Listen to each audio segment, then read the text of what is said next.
नमस्कार, मैं हूं कुमार अभिषेक और कुमार अभिषेक की खबर में आप सभी का एक बार फिर से स्वागत है। आज हम स्पेशल चर्चा करेंगे बिहार में जो मंत्रालयों का बंटवारा हुआ है उस पर, क्योंकि 20 साल में ऐसा पहली बार हुआ है जब नीतीश कुमार के पास जो है गृह मंत्रालय नहीं होगा।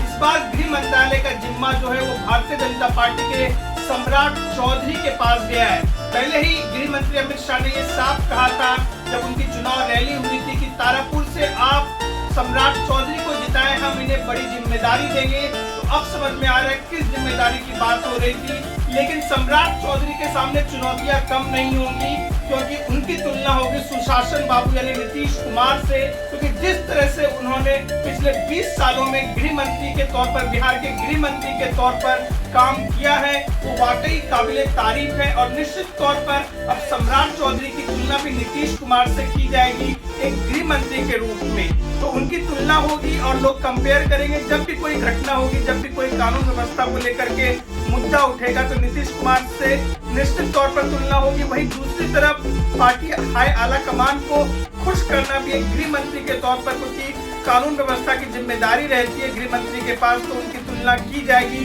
तो जिम्मेदारियां कम नहीं है सम्राट चौधरी के पास, लेकिन निश्चित तौर पर वो एक काबिल नेता है और उन्होंने पिछले कार्यकाल में भी ये साबित किया था। शायद इसके लिए भारतीय जनता पार्टी ने सम्राट चौधरी और विजय कुमार सिन्हा पर ही भरोसा करते हुए उन्हें उप मुख्यमंत्री का जिम्मेदारी सौंपा है।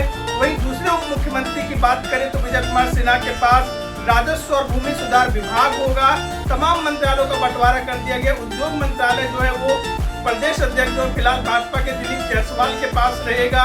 तो वहीं जो है श्रेयसी सिंह जो कि एक स्पोर्ट्स पर्सनालिटी है, भारतीय जनता पार्टी की जमुई से कैंडिडेट जीती थी, उनके पास सूचना प्रौद्योगिकी और खेल मंत्रालय होगा। जबकि वित्त मंत्रालय का जिम्मा जो है भारतीय जनता पार्टी से लेकर अब जदयू ने अपने पास रखा है और विजेंद्र प्रसाद यादव को जो है वित्त मंत्री बनाया गया है। तो तमाम मंत्रालयों का बंटवारा हो गया। बिहार सरकार का काम है कि जो प्रचंड बहुमत एनडीए को मिला इस बार के चुनाव में, उस बहुमत पर खरा उतरते हुए भारतीय जनता पार्टी, जदयू, लोक जनशक्ति पार्टी, हम और आरएलएम की सरकार जो है बिहार के विकास के लिए काम करे, बिहार को एक पिछड़ा राज्य से विकसित राज्य की राह पर ले जाए ताकि पलायन रुक सके, बिहार में उद्योग धंधे के अवसर पैदा किए जा सके और बिहार की छवि जो है ऐसी बनाया जाए जहां पर जो है बिहार के लोग बाहर जाकर कमाई नहीं करें, बिहार में ही उनको जो है सब कुछ मिले, रोजगार मिले और उनको अपने परिवार से दूर नहीं रहना पड़े। तो बिहार सरकार का जो नया मंत्रालय